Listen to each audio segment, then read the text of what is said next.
A paz do Senhor, meus irmãos teólogos, tudo bem com vocês? Espero que vocês estejam bem. Estamos aqui para gravar mais uma aula do nosso curso de teologia com o tema angelologia.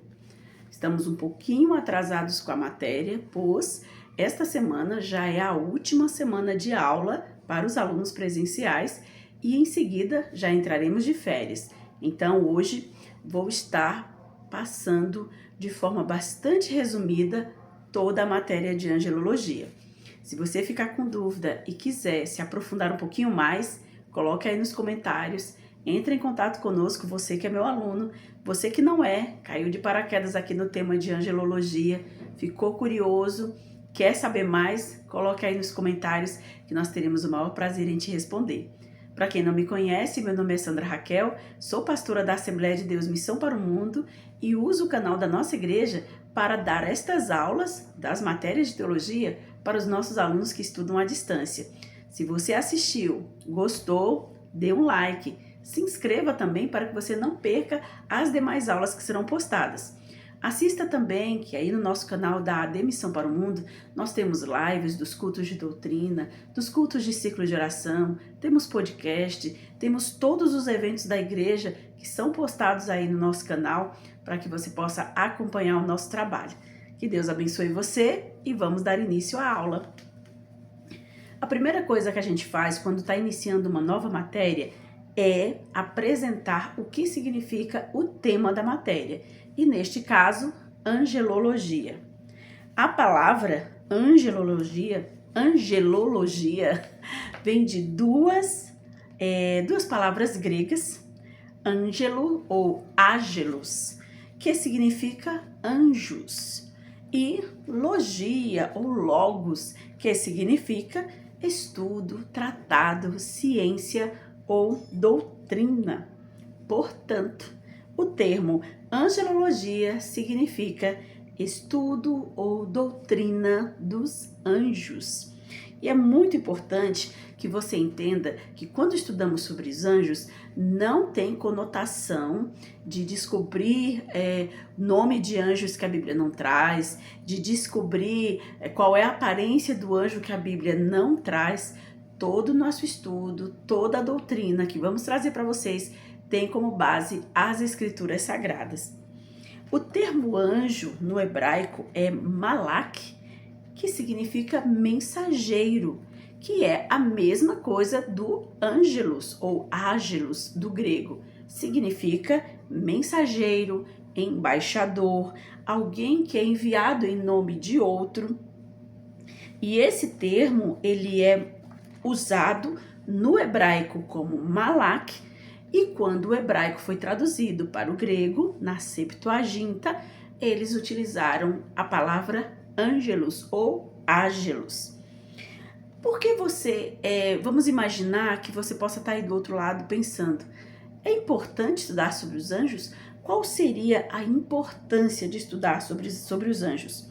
E justamente, meus irmãos, devido a muito das questões de superstição, de pessoas que já sofreram ou ainda sofrem sendo enganadas por seitas e heresias que já existiam na época de Paulo, como adoração aos anjos, trazendo para as pessoas aquele sentido de que se pode ter um anjo da guarda, que se pode saber como ele se chama, que se pode adorá-los, louvá-los.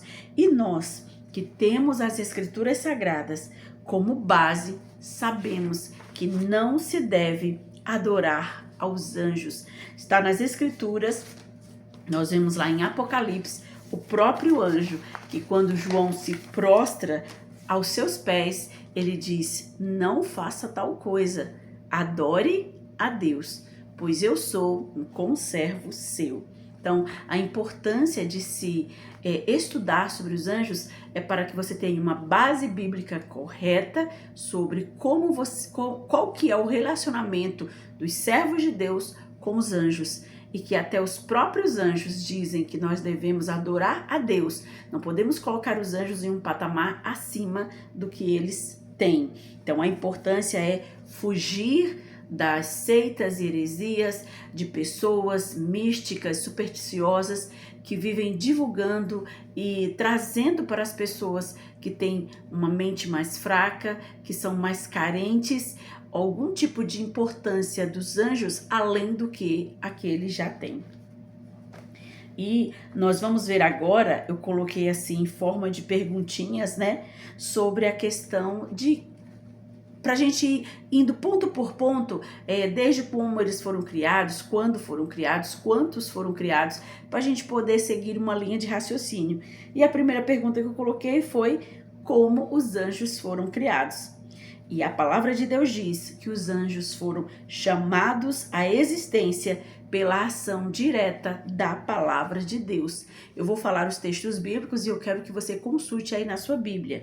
Salmos 33, 6, Salmos 148, 2 e 5 e Colossenses 1, 16, que fala sobre a criação dos seres invisíveis, a criação dos exércitos celestiais. Quando os anjos foram criados?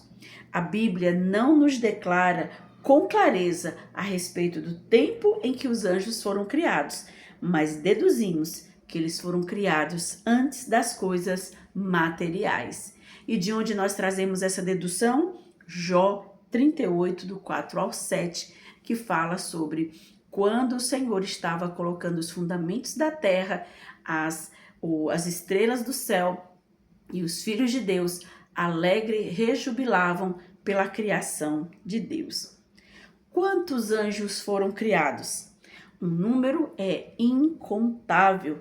Abra aí sua Bíblia em Hebreus 12, 22 e também Apocalipse 5, 11, que vai falar de um número como milhões de milhões, milhares de milhares e miríades. Também é uma quantidade única, pois não foram nem aumentados, nem diminuídos. O que houve, e você deve estar pensando aí, mas como assim não foi diminuído? E aqueles que Satanás levou, né? E isso não foi nem aumentado o número dos anjos criados, nem diminuído. O que houve foi uma divisão, eles foram divididos. A terça parte Satanás levou, mas as demais, que no caso é o dobro, porque aí você viu que uma terça parte foi levada. Imagine um todo dividido por 3. Se uma terça parte foi levada, 2/3 ficaram fiéis, são chamados de anjos eleitos, ou seja, para cada demônio, para cada anjo que caiu, tem 2 anjos que ficaram fiéis, que são chamados de anjos eleitos. Lá em Daniel 7:10, você também quero que você leia na sua casa, Lucas 2:13 e Mateus 26:53, falam sobre exércitos celestes, milhões, milhares, números incontáveis dos anjos. Uma coisa importante que é bom que você saiba, os anjos não procriam. É isso mesmo, eles foram criados de uma só vez pelo poder da palavra de Deus. Eles são assexuados, não possuem sexo. Não existe feminino e masculino dos anjos. Eles são espíritos ministradores.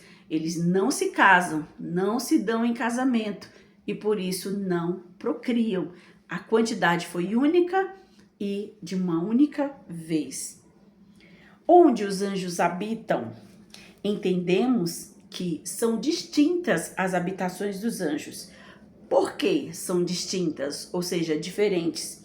Por causa das suas muitas e variadas atividades. A Bíblia declara que os anjos são organizados e essa sua forma organizada e distribuída foi feita por ordens e por graus. Trata-se, portanto, de uma habitação numa dimensão celestial, e nesta dimensão ela é dividida por ordem e graus. Dependendo da posição, da patente que o anjo tiver, ele está numa determinada habitação. Alguns acreditam que esse lugar, o lugar dos anjos, é diferente das regiões celestiais que é onde os anjos caídos habitam. É bem importante você saber disso, nem todo mundo sabe que existe a dimensão celestial, onde os anjos de Deus habitam, e existe as regiões celestiais, onde os anjos caídos habitam. Porque mesmo eles tendo sido lançados para a terra, eles não habitam na terra, entre aspas. Quando Deus perguntou para Satanás de onde ele vinha, ele disse de rodear a terra e passear por ela. Nem também estão no inferno, porque o inferno é um destino de tormento para o diabo e seus anjos. Alguns estão presos, sim, alguns já estão presos, mas outros, até depois nós vamos entrar mais profundamente nesse tema, mas outros ainda possuem uma liberdade, entre aspas, porque estão a serviço de Deus. É uma liberdade condicionada, porque Deus está no controle. Eles só fazem dentro de um limite, a sua atuação é dentro de um limite colocado por Deus, com a sua permissão. E na habitação dos anjos, da dimensão dos anjos, quando estes se colocam na presença de Deus, existe sim a possibilidade de Satanás, de algum espírito maligno, se chegar a este lugar. É até estranho a gente falar sobre isso, porque todas as vezes que estamos falando sobre isso na sala de aula, a maioria pensa, mas não é possível que o diabo, que já foi expulso do céu, voltar para lá. E isso é verdade. O diabo não pode mais voltar para o lugar onde era a sua habitação. Ele deixou a sua habitação, está lá no livro de Judas. Ele e os seus anjos que o acompanharam deixaram a sua habitação. Onde eles estão agora é numa região celestial, permitido por Deus que eles fiquem lá, e onde eles se apresentam, como a gente vê no livro de Jó, em outro texto que eu vou mostrar aqui para vocês, onde eles se apresentam é em uma dimensão celestial, onde os anjos de Deus também se apresentam, e eles podem transitar dessas dimensões. Um outro texto bíblico que prova isso é quando Gabriel está vindo trazer uma resposta de oração para Daniel. Desde o primeiro dia, é aquele propósito de Daniel de 21 dias, mas desde o primeiro dia o anjo foi liberado com a resposta, e quando ele chega numa determinada região celestial, o príncipe da Pérsia, um demônio, o impede de continuar o seu caminho, e ali o detém por 21 dias, até Miguel, o príncipe dos anjos, vir em seu socorro. Olha que revelação importantíssima com relação ao mundo, o mundo espiritual, ao mundo que nós só temos o conhecimento porque está na Bíblia. E é tão maravilhoso saber que isso existe. Eu quero que você depois leia Lucas 1:19 e também 1 Reis 22:19 e vê Judas, capítulo 1, versículo 6. Em todos estes você vai ver esta atuação relacionada ao lugar, à habitação. E lá em 1 Reis 22:19, leia 19, 20, até o 22, e você vai ver que interessante, onde mostra, eu não vou ler o texto bíblico para que a aula não fique muito longa, e você vai ver nesse texto, eu quero que você leia, por favor, você vai ver que o profeta, ele tem uma visão, e nessa visão ele vê Deus em seu trono, e da sua direita milhares e milhares de anjos, o exército, ele fala, o exército de anjos à sua direita, um exército de anjos à sua esquerda, e ele está ali como numa reunião, dizendo que ele precisa que alguém faça algo para que Josafá vá para um determinado lugar. E um anjo diz uma coisa e outro anjo diz outra, e de repente, no meio da reunião, surge um espírito imundo, e este espírito diz, eu irei e farei o que o Senhor está pedindo. E ele diz, e como você fará isso? E ele diz, eu serei um espírito de mentira na boca dos seus profetas. E Deus diz, você não só irá, como você prosperará no seu intento. Olha que revelação extraordinária do mundo espiritual entre anjos e demônios. Ali, eles não estavam lá no trono de Deus, onde é a sua habitação.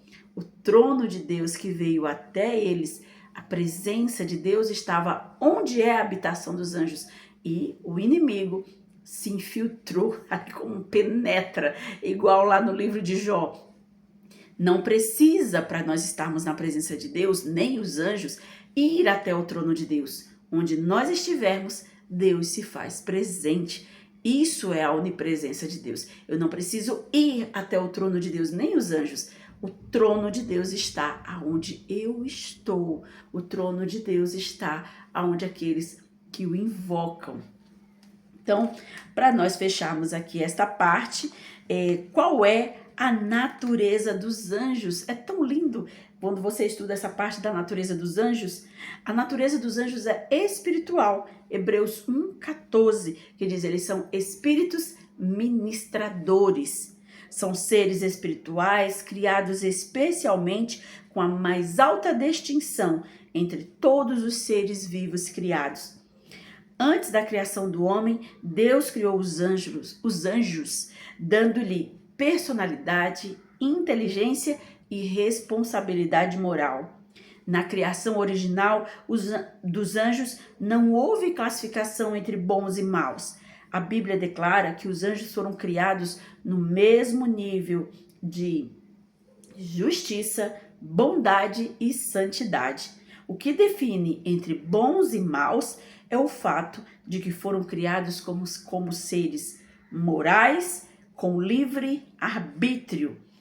Lá em 1 Timóteo 5:21, eu quero que você consulte, é uma referência aos anjos que não seguiram a Satanás. E lá nessa referência, eles são chamados de anjos eleitos, lá 1 Timóteo 5:21.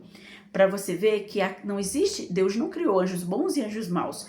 Todos foram criados no mesmo nível de justiça, bondade e santidade.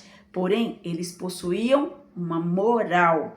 E esta moral, somada ao livre-arbítrio, foi o que os definiu naquele dia, naquele fatídico dia em que eles decidiram seguir a Satanás. Os anjos, eles possuem personalidade, eles têm vontade. Lucas 1:20 fala daquela reação que o anjo tem com relação a Zacarias, o anjo Gabriel, quando ele não acredita na sua palavra, e o anjo diz: porque você não acreditou, você ficará mudo. Eles têm intelecto, eles pensam, eles raciocinam, eles desejam coisas, eles têm vontade, eles pensam sobre as coisas que estão acontecendo. Está lá em 1 Pedro 1:12, fala sobre atentar, pensar. E eles também possuem sentimentos. Isso está em Lucas 2, do 10 ao 13, que fala sobre a alegria, sobre a emoção. Salmo 148:2, que fala sobre o louvor dos anjos. Isto mostra sentimentos. Os anjos também não morrem. Eles são seres espirituais. Eles já estão em uma dimensão onde não existe o tempo, onde a morte teria poder. O que vai acontecer com os anjos caídos que seguiram a Satanás e com o próprio Satanás é o que a Bíblia chama de segunda morte, que é sim uma morte espiritual. Todos aqueles que seguirem a Satanás, seguirem o anticristo, todos os ímpios, participarão desta segunda morte, que é a morte para o espírito, para a alma, não mais a morte para o corpo.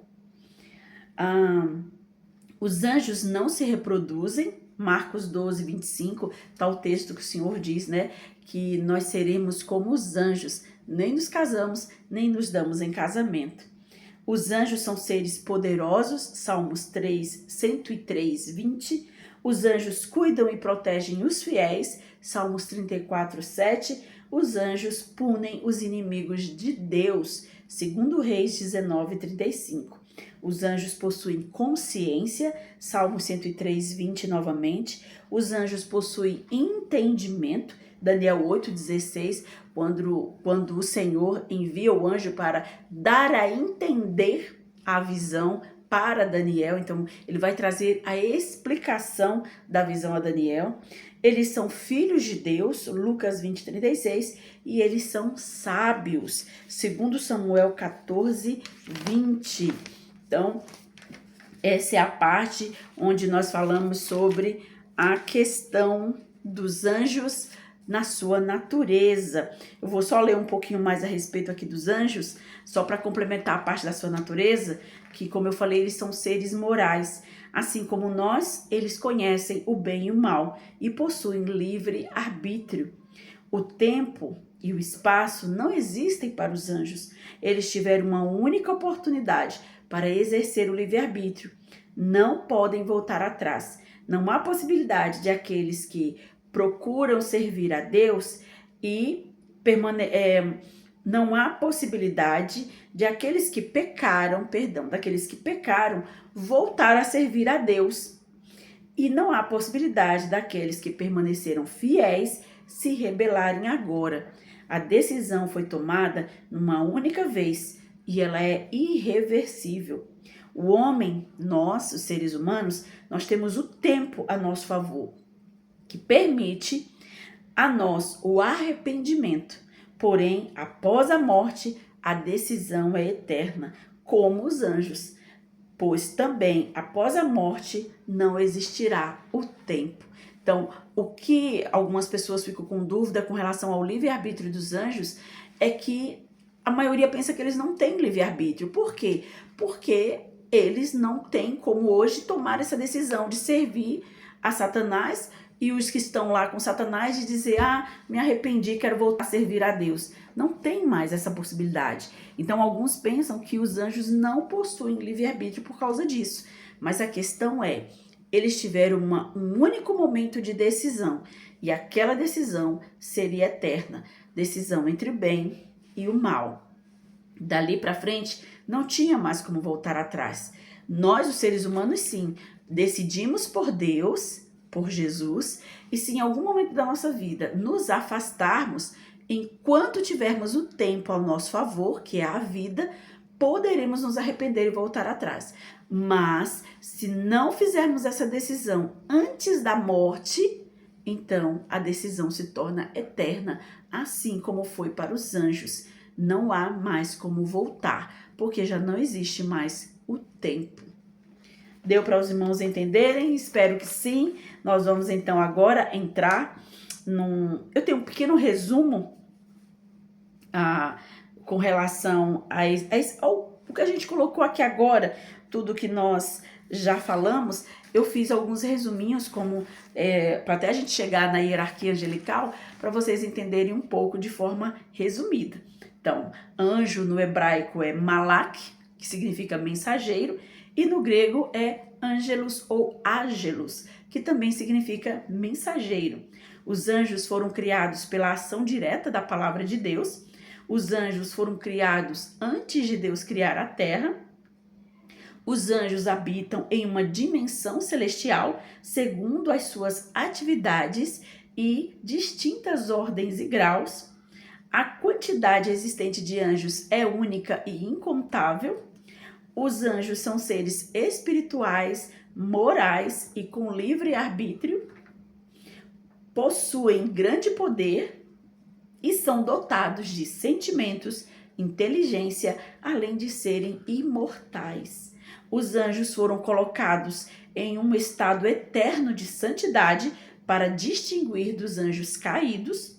Sua principal atividade é adoração e louvor ao Todo-Poderoso, mas, além disso, eles também exercem serviços especiais aos interesses do reino de Deus. Eles cuidam e protegem os fiéis e punem os inimigos de Deus. Isso mesmo. Então, foi um pequeno resumo do que nós falamos aqui agora. Também está na sua apostila. Leia, por favor, leia os textos bíblicos, pergunte, pesquise, questione. Seja um teólogo pesquisador. Vai aumentar, sim, o seu conhecimento, vai fazer você descobrir coisas importantes e verdadeiras que vão te ajudar no seu crescimento intelectual e espiritual. Agora nós vamos falar sobre a hierarquia angelical, porque como eu falei da habitação dos anjos, dependendo do grau e da ordem que esse anjo exercite, né, que ele trabalhe, isso também, né, que seria a hierarquia angelical, isso vai influenciar na sua habitação. Por exemplo, existem os anjos que estão mais próximos do trono de Deus e existem os anjos que estão mais próximos do homem. Tudo bem? Então vamos lá. A hierarquia angelical é destacada pelo tipo de atividade que eles exercem em todo o universo e na presença de Deus. Vamos começar com arcanjo. O prefixo arc sugere tratar-se de um chefe, um príncipe ou primeiro-ministro. Na Bíblia, nossa, vou até já pegar aqui rapidinho, que eu comecei falando sobre o resumo, mas só para vocês entenderem, na Bíblia, apenas um nome de arcanjo é citado, que é o arcanjo Miguel. Esse arcanjo se destaca biblicamente como uma espécie de administrador e protetor dos interesses divinos em relação a Israel. Isso está em Judas 9, também em Daniel 12, 1. O arcanjo Miguel é denominado príncipe dos filhos de Israel, porque é o guardião dessa nação. E é tão importante você saber disso, porque existem livros apócrifos que falam sobre outros tipos de arcanjos. Na verdade, cita, outros nomes de arcanjos. Se eu for dizer para você que só existe Miguel como arcanjo, eu não posso dizer. Porque como ele é um dos primeiros príncipes, está lá em Daniel, quando Miguel, o arcanjo Miguel vai ali trazer ajuda, o auxílio a Gabriel, ele diz que ele é um dos primeiros príncipes. Então, acredita-se que por causa dessa forma, no plural que ele fala, existem outros príncipes, outros arcanjos, porém ele é o principal. Então, a ideia bíblica que nos traz é essa. Existem sim outros arcanjos, nós não sabemos o nome deles, porém Miguel é o principal entre eles. É assim que eu consigo ver e enxergar na palavra de Deus. O outro, que está também na hierarquia angelical, são os querubins. A palavra no original tem o sentido de guardar, cobrir. Também se destacam por estarem ligados ao trono de Deus. Então vamos aqui na apostila ao próximo, que são os querubins. Interessante que você saiba que essa palavra querubins já está no plural, é do hebraico e já está no plural. O ins do hebraico é plural, seria como o nosso S. Então, se for um querubim, seria querubi, um querubi. Mas quando coloca querubim, o in, ele já é plural. No nosso idioma, que é o português, a gente fala querubim singular, querubins plural, mas isso é no nosso idioma. No hebraico, querubi singular, querubim plural, para que você possa entender. Então, existem algumas curiosidades, sobre os querubins, tá aqui também na apostila de vocês. É uma palavra do hebraico, como eu falei, já está no plural. A etimologia é incerta, mas a maioria acredita que seja isso mesmo, guardar, cobrir o sentido da palavra. Existe muito de símbolos nos querubins, Existem algumas imagens de querubins com 4 rostos, são bem assim, bem diferentes a forma como eles são apresentados, assim também como são apresentados como um anjo apenas normal. Eles fazem parte do grande exército celestial, eles guardaram o caminho da árvore da vida lá em Gênesis 3:24. Eles também têm uma função especial outorgada aos querubins, que a função especial foi outorgada aos 2 querubins dourados postos na extremidade do propiciatório, que é a Arca da Aliança, na tampa da Arca da Aliança. E lá em Ezequiel 10 se lê na visão do trono e da carruagem de Deus, sustentado por querubins. Foram bordados também querubins nas cortinas e nos véus do tabernáculo, bem como estampados nas paredes do templo. É muito bonito, está lá em Êxodo 26:31 e em 2 Crônicas 3:7, fala sobre as imagens dos querubins nas paredes e também no véu do tabernáculo. Então, é mesmo um anjo bastante importante ali próximo ao altar, né? Próximo ao trono de Deus. Agora vamos para os serafins.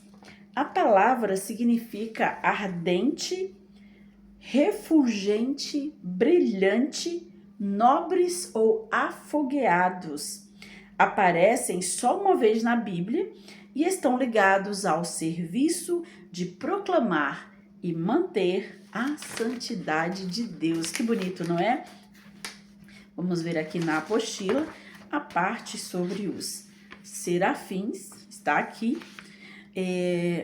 a visão, né, de Isaías, que é lá onde está registrado, é o único lugar onde os querubins são registrados, que é lá em Isaías 6, do 1 ao 3. E nesta escritura, os serafins estão intimamente ligados ao serviço de adoração e louvor ao Senhor. Então, para vocês entenderem que eles estão ali extremamente devotados a proclamar que Deus é santo, santo, santo. Essa visão, né, na visão de Isaías, eles estão cheios de asas, eles possuem 2 asas que cobrem o rosto, 2 asas que cobrem seu corpo e 2 asas que os fazem voar. Muito bom. Existem outras classificações também nas hierarquias angelicais, que são chamadas de tronos, domínios, principados e potestades. Os tronos se referem a uma classe de anjos que estão ligados diretamente ao trono de Deus.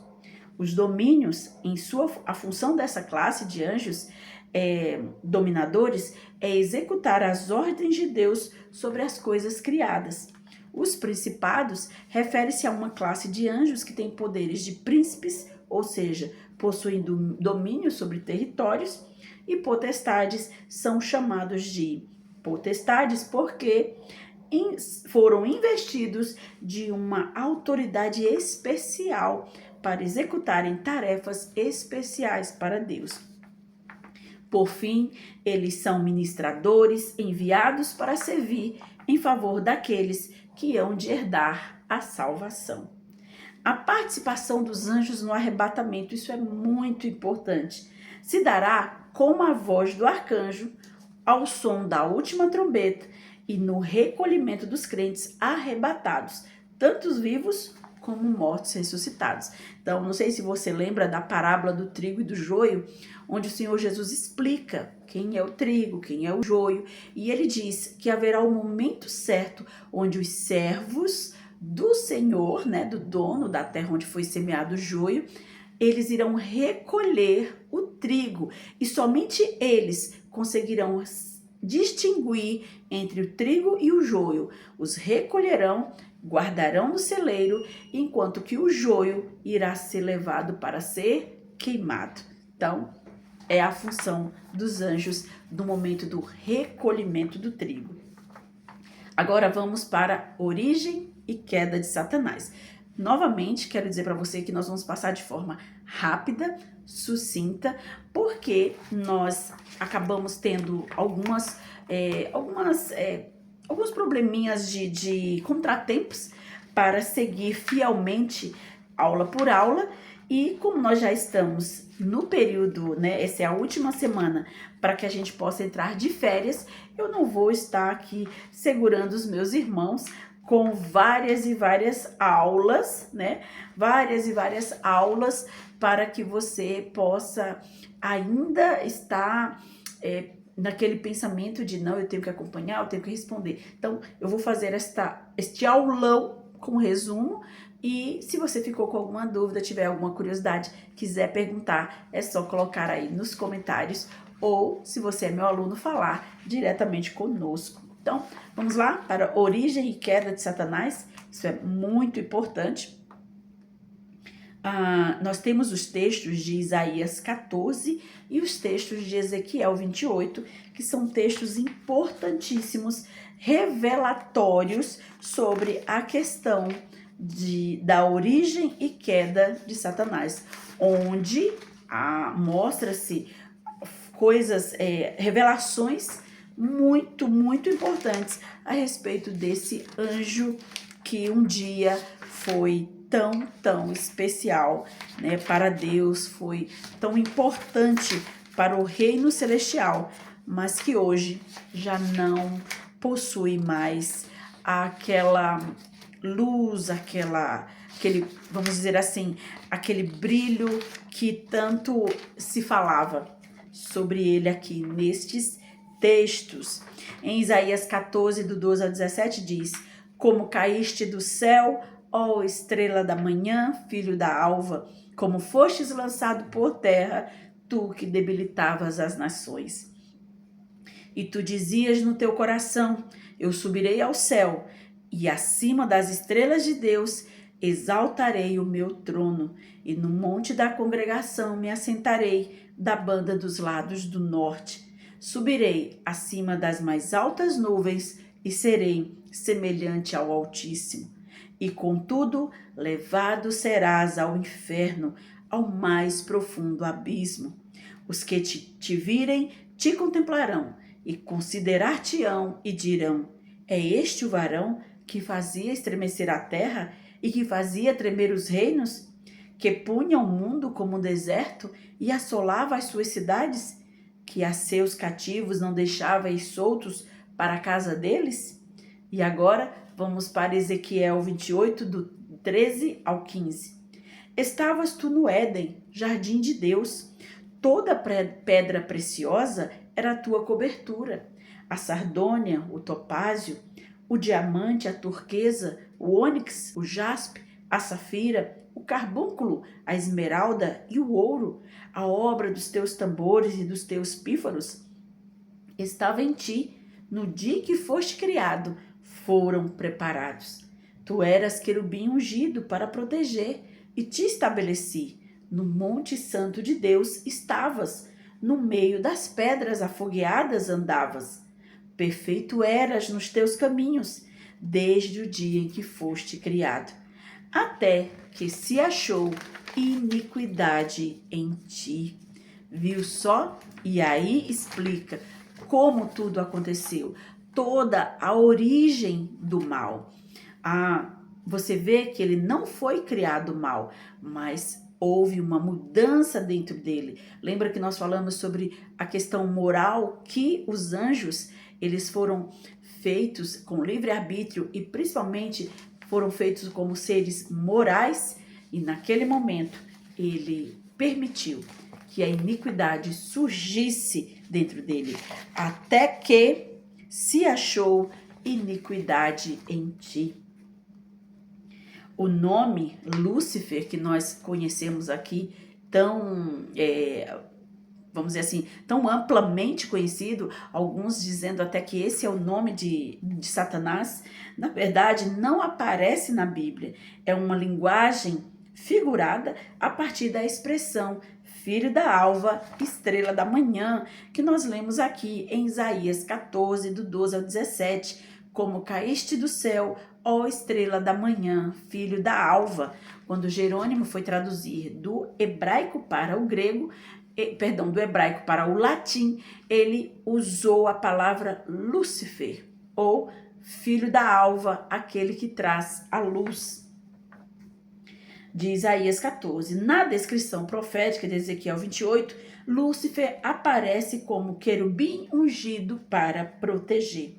Sua queda se deu pelo seu orgulho em ser superior aos demais anjos, ele já era superior aos demais anjos, e sua ilusão acerca de seu próprio poder nas hostes angelicais, fazendo-o pretender tomar o lugar do Criador. E aí nós vemos a parte onde entram os demônios. Os demônios são os anjos caídos, anjos que se rebelaram junto com Satanás. Ele conseguiu os persuadir e os levou. e deixaram de ser anjos belos e cheios de luz, como eles eram, para se tornarem demônios, onde a Bíblia os chama também de espíritos imundos, espíritos malignos, espíritos das trevas. Veja como mudou o nome deles. E o nome, o demônio, foi o nome dado aos anjos caídos que seguiram a rebelião de Lúcifer, os quais se dividem em livres e prisioneiros. Os primeiros, os livres, vagam pelas regiões celestiais, sob o governo de Lúcifer ou de Satanás, é mais correto falar Satanás, enquanto os últimos, por se tornarem tão depravados e maus, Deus os encerrou no Tártaro, que é o abismo. Assim como os anjos que caíram mudaram seus nomes, Satanás, né? Ou vamos colocar Lúcifer, que seria anjo de luz, passou a ser conhecido como Satanás, que é adversário, diabo, acusador, Beelzebul, príncipe dos demônios. E deixa eu ver aqui na sua apostila sobre o nome demônio, que é um nome grego. Deixa eu ver aqui se eu encontro. Não encontrei, mas depois eu vou colocar aí na descrição, tudo bem? E aqui, para a gente concluir, já estamos indo para o fim, já passamos muito tempo. O julgamento de Satanás se deu no livro do Gênesis. Se você pensa que o julgamento de Satanás acontece lá em Apocalipse, no último livro da Bíblia, não. O julgamento de Satanás acontece no primeiro livro da Bíblia, no livro do Gênesis, que é onde ele aparece pela primeira vez. Gênesis 3:15, onde Deus revelou a salvação do homem através da obra expiatória de Cristo no Calvário. Depois ele será preso e ao final da grande tribulação, ele será preso ao final da grande tribulação por 1000 anos, sendo solto para, por fim, ser lançado no lago de fogo e enxofre por toda a eternidade, que é chamado de a segunda morte. Não podemos, e isso é algo importante, não dá mais para a gente dar continuidade, mas nós temos aqui na apostila a parte onde fala sobre o cuidado com o culto aos anjos. E isso você precisa ter muito cuidado, o perigo do culto aos anjos, porque nós não podemos, de forma nenhuma, colocar os anjos acima da posição que eles têm verdadeiramente. Infelizmente, não são poucos os crentes que, apesar dos ensinos das Escrituras, dão mais importância aos anjos do que ao próprio Deus. Sem perceberem, estão prestando culto a eles. E como eu disse lá em Apocalipse 22, do 8 ao 9, João diz a respeito disso. Ele fala: "E eu, João, sou aquele que vê estas coisas, e havendo-as ouvido e visto, prostrei-me aos pés do anjo que mais mostrava para adorá-lo. E disse-me: olha, não faças tal, porque eu sou conservo teu e de teus irmãos os profetas, dos quais guardam as palavras deste livro. Adora a Deus." O próprio anjo está falando. E aí nós nos vemos, nos pegamos muitas vezes com crentes conhecedores das Escrituras, dando mais importância ao anjo que está na igreja, ao anjo que está passeando, ao anjo que está entregando chave, e não ao próprio Deus que está presente na igreja. Então, tenhamos cuidado, porque muitas seitas e heresias começaram com supostas aparições de anjos. Não podemos dar mais importância aos anjos do que ao próprio Deus. Isto é uma idolatria. Haja vista que a aparição de anjos fazem parte do histórico de muitas seitas. Então, tenhamos cuidado. É importante estudarmos sobre os anjos justamente para não cairmos nessas armadilhas. Espero que você tenha gostado. Se você gostou, dê um like. Se você não é inscrito, se inscreva. Se você é meu aluno, ficou com dúvida, pode entrar em contato comigo ou colocar aqui nos comentários. Se você também que não é meu aluno, mas gostaria de ter mais informações, ficou com dúvida de algo que eu falei, coloca aí nos comentários. Sempre que você dá um like, sempre que você se inscreve e comenta, você ajuda o canal a crescer e outras pessoas vão ter acesso a esse conhecimento bíblico maravilhoso. Que Deus abençoe você, fique na paz e até a próxima aula.